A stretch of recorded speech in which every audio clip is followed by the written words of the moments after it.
Harry, another bad week for him in the turbulent times of our petulant prince.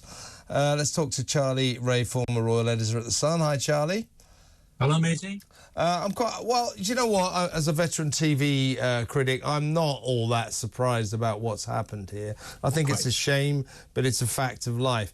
Harry has made a decent 5-part documentary series about the heroes who take part in his Invictus Games. It's called Heart of Invictus, full of inspirational stories. The critics loved it, said it was a powerhouse production. The viewers, the public, the general public, have not concurred. They haven't tuned in. It hasn't even made the top 10 of Netflix's streaming charts. So it's a very disappointing performer. You know, as I say, I would not in any way denigrate the Invictus Games or the hard work that Harry does for it. Sure. But I'm afraid the picture I've got here is just a little bit too worthy for public taste. I think you're right. Everything you've said, and I've seen quite a few of the episodes, and you know, you can't help but have great admiration, particularly for these vets who are taking part. Their stories literally bring tears to your eyes about what they've had to go through, their rehabilitation, and the fact that they're taking part in an international contest. It is absolutely incredible. And like you, all credit to Prince Harry. It was his idea. He started it all off. But yeah, I'm afraid that's where it ends, really. It's the public, us, you know, have not taken it to our hearts. And it's a shame, really, because I think there's some really good stuff in there. There's also, unfortunately, some stuff in there which is moaning many stuff from Harry. But, you know, let's just put that aside for a second. But I don't know how you get the public really interested in this. You know, it's a games that's happening in Germany. Next week, you know, people are just not interested. Well, I'm surprised at, because we are a sporting loving nation. Yeah, I just think, I mean, it's quite heavy going. I mean, again, this is not in any way to denigrate it. It's a fine programme about an extremely inspirational topic. The courage of these heroes as they take to sport is just astonishing. So it's a great thing to watch, but it's quite a heavy thing to watch. And often when people sit down in their sofas and chairs at night to watch a bit of telly, they want a bit of escapism. And I just think this might be rather heavy going for. I think you're right. It is a bit heavy going, and I think you're absolutely right as well. You know, people would much rather watch, you know, various soaps that are on which are not really real life instead of this. But you know, I would encourage anybody who's really interested, you know, to watch this Netflix series, because it actually is not that bad.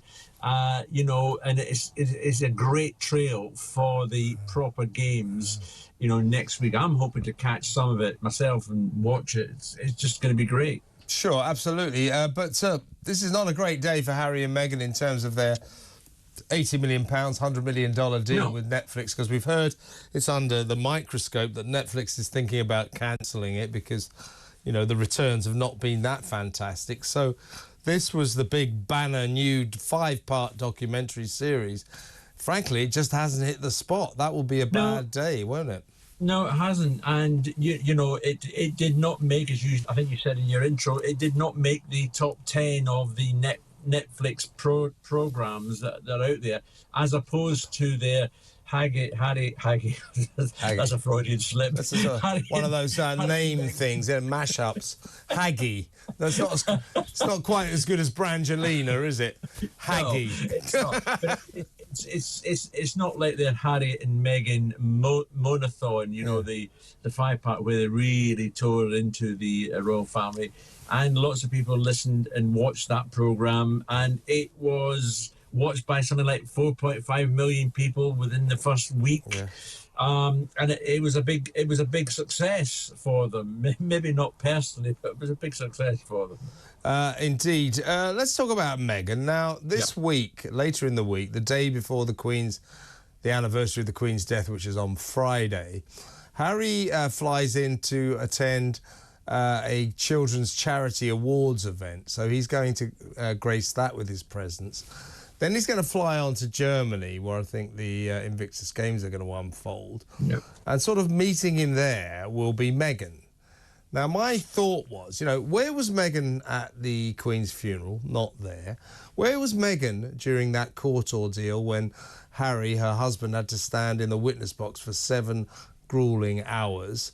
Where has she been, over the past few months now? Every time he comes to Britain, he comes alone. So a lot of royal insiders, including royal author Andrew Morton, the one who wrote the Diana smash hit book, they're saying, and I tend to agree, that they think Meghan has made the decision never to set foot in this country again.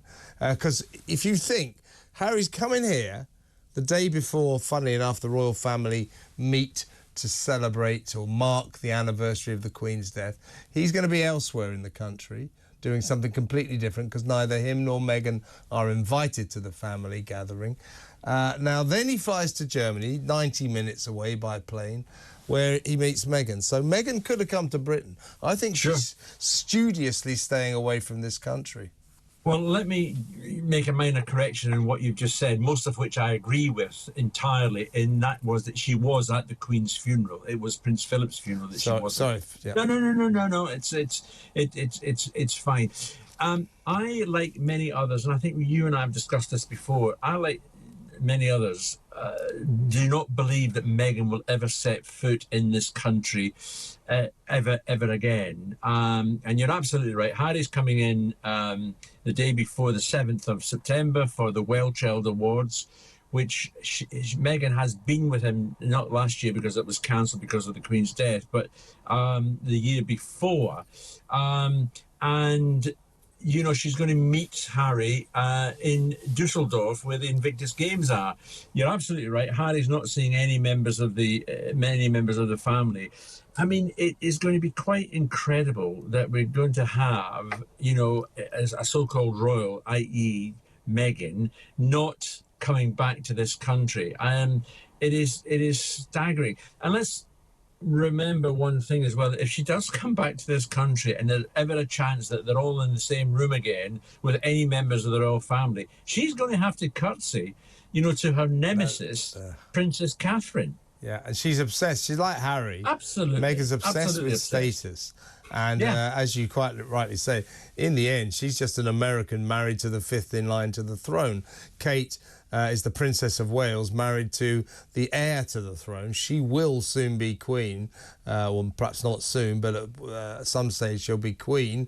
And she is way higher up the regal ladder than Meghan. And as you say, royal protocol would dictate that Meghan would have to curtsy every time she saw Kate, and she's not prepared to do that.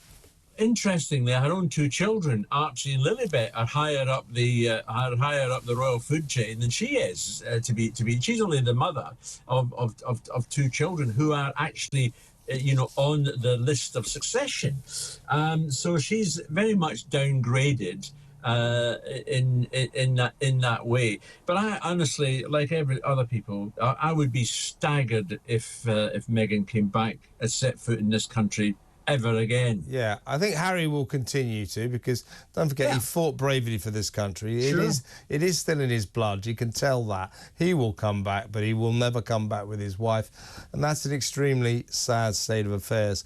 Good to talk to you, though, Charlie. As always, thank you very much for your time. Former royal editor of The Sun there, Charlie Rae. When we come